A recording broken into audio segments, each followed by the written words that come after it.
What's going on, brothers and sisters? Shalom, shalom. It's your boy, Brother Harold. Just sitting here, ain't been too long, got off work and everything, and with it being back to the word Thursday, by the way, happy holidays, everybody.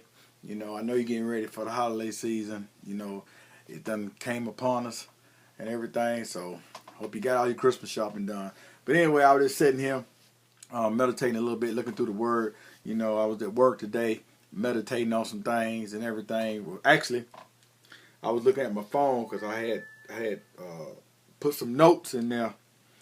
A couple things me and a couple brothers was talking about at work. Man, we were talking about love. You know how you know how we tell everybody to love and stuff like that, and we deal with love to the aspect of assuming everybody know what it is and what it means and how to how to display it. But there's some things that you know, we need to realize, brothers and sisters, when it comes to love, a lot of people don't know how to love. A lot of people don't know what it means. I ain't talking about this worldly type of love. I'm basically talking about agape love. Love God's type of love. But there's some things, brothers and sisters, some notes and stuff I was taking concerning that I'm gonna share with you tonight concerning sharing God's love with others. Some things that'll help us, but I'm only going to deal with four. There's four ways in which we can share God's love with others. Four components I'm actually going to deal with tonight. See, when it comes to love, we got to understand something. There's tender love, there's tough love, and sacrificial love. And there's what we call a radical love. Now, what I'm going to do is we're going to go into scriptures. As you can see, I got my word, got my word and everything. Kind of looking at it a little bit. We're going to deal with tender love. We're going to see what the word got to say about showing tender love. It's in Ephesians 4 and 32, dealing with this tender love. It says, in Ephesians 4 and 32, it says, be kind and compassionate to one another, forgiving each other just as Christ has forgiven you. Christ God has forgiven you. The Most High has forgiven us, and we need to be compassionate when we start dealing with each other, show this type of compassion. This type of compassion, this is a tender type of love when we show the compassion upon other people and everything. And it said we need to be kind as well, because you look around nowadays, brothers and sisters, it's kind of hard to find a type of compassion and a type of kindness. That's what this world needs now, more compassionate and love towards each other, and also forgiving each other. Then also, the next type of showing type of love is a tough love. But this right here, man, tough love. Sometimes people don't want to hear it. It get tight, but it's right. Tough love. Tough love in the scripture. We're gonna deal with it from Matthew 23:23. Matthew 23:23. Dealing with tough love. Tough love. Matthew 23:23.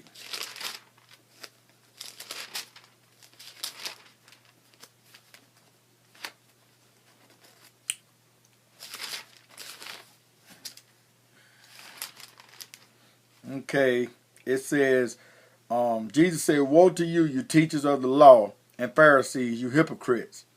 You give a tenth of your spices, mint, dill, and cinnamon, but you have neglect the most important matters of the law, which is justice, mercy, faithfulness.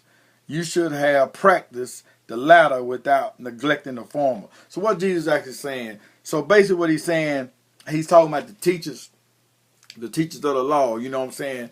Those who striving to line up through this thing, the teachers of the law, the Pharisees, those who was high pious at the time, those who had this thing, and walking in it and everything. But what Jesus was saying is what we need to understand. It also could be related to us, ones who go to church every Sunday morning, them those over we there and everything. Other words, he's saying, with the mint, spices, and dill and cinnamon, he said, but you have neglected the most important thing of the law. Then it goes into the justice and the mercy and the faithfulness. In other words, what it's saying is, we get at tenth, we get at tithe, we give, but the most important thing we have neglected. You know what I'm saying? That's because you're giving your tenth and you showing up on Sunday morning, but if you're walking around with a lot of unforgiveness in your heart, a lot of hatred in your heart and everything, so your money don't mean nothing to God. God don't need your money, he needs your heart. See, he wants your heart to change. He wants you to understand that. And like I said, this right here, this is a tough type of love when God deal with you in that aspect and he let you know what I'm saying. He said, in other words, right here, he said, these are the things you should have practiced, which is the latter, but you neglected the former. So, you know what I'm saying? So it's the things that we actually practicing, you know what I'm saying? Not every time the doors open or whatever we there, which is good, but at the same time, if you there and that man of God is preaching God's word and you're not living these things, allowing this word to change you and to the point where you walk in it, then you just there. It don't mean nothing. You know what I'm saying? Whether you give your money, you give your time, all your energy, but if you're not expressing that type of love to individuals around you, either at the workplace or your family or people that you don't even know, this type of love, this expression, then woe unto you. That's what the words say. So, like I said, that's like a tough type of love, where the Father deal with us, and at the same time, he correct us and he shows us what we should be doing, So then it's talking about a sacrificial type of love. Now let's look at this. This is in 1 John 3 and 16. 1 John 3 and 16, a sacrificial type of love. Now this right here is something that I think is gonna bring God gonna bring home. 1 John 3 and 16. It says that this is how we know what love is. Now, ain't that something? This is how we know what love is. Jesus Christ laid down his life for us, and we ought to lay down our lives for our brother. Now, that right, I can close the book right there. That's something to think about. Jesus Christ laid down his life for his brother. This is how we know what love is. He laid down his life, and we ought to lay down our life for our brother. Not saying physically there, but in some instances, if it come down to that point, would you do that? See what I'm saying? But we talking about laying down your life as in, for your brother. To the point where you start forsaking things. You start putting things off. You know what I'm saying? To meet the need. What I'm trying to say is a sacrificial type of love would cause you to, even though you got important things that you want to do, but your brother needs you and you willing to lay them things to the side in order to go do something for your brother. You know what I'm saying? Make a sacrifice, what I'm actually saying, and everything. That's how we know what love is. When we start sacrificing and putting stuff on the back burner for our brother. Not being selfish in our ways and stuff. Sacrificial kind of love. It's kind of funny because it brings me to the incident, of how Jesus just gave himself, not asking the Father for anything for himself, but it was for others and everything. And I was thinking about how my daughter and my wife, they find it kind of hard trying to either surprise me or get me stuff because they was asking me, what I want for Christmas and all that and everything. And I simply tell them, I got everything I need.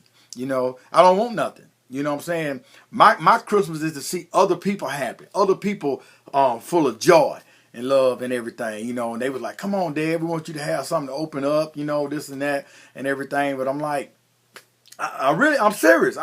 It's not like I need anything. The God has given me everything that I want, possibly want, and everything. So, so they was like, think of something and stuff like that and everything. Then, I'm like, deep down inside, I'm like, what I really want, can't nobody give. What I really want is in heaven, and everything. And I know the day gonna come where I get what I want once I get there. But for us Christmas and stuff like that, man, I just want to see other people happy, and everything. But, so I'm thinking, trying to recall something and everything, just to have something to open up or whatever. But that's just the way I'm at, I'm sacrifice certain things, dying to self.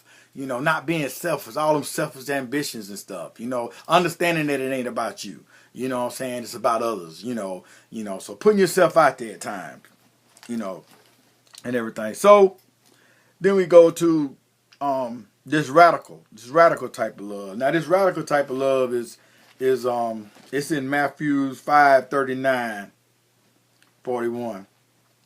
Matthew 5:39-41.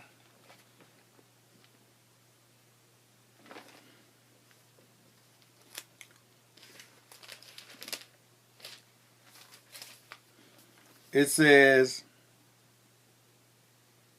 "You have heard that it was said, eye for an eye, tooth for a tooth. But I tell you," Jesus said, "do not resist an evil person. If someone scratch you on the right cheek, turn to the other cheek also. If someone want to sue you, take your tunic and take your coat as well. If someone force you to go 1 mile, go 2 miles." So in other words, basically what this saying is this radical love, you know what I'm saying, that's meeting the challenge of all things. Sometimes, you know, you got haters out there, you know, they'll try to do things to cause you to act another way. And when God show you those things, just you know what I'm saying, just go beyond and go above and beyond all that. You know what I'm saying? I mean, get radical in ways. You know, that's the way I am. You know what I'm saying? I like to get radical at times and stuff. But brothers and sisters, you know, that just I just want to share a little bit with you and everything what I've been dealing with. You know, just thinking about meditating and stuff, dealing with love. Like I said, y'all, if I don't get back with you for Christmas, y'all have a blessed Christmas and everything. You know, it's your boy, Brother Harold. You know, shalom, shalom, which simply means peace in Hebrew. So I love y'all. Until we get together again, be blessed.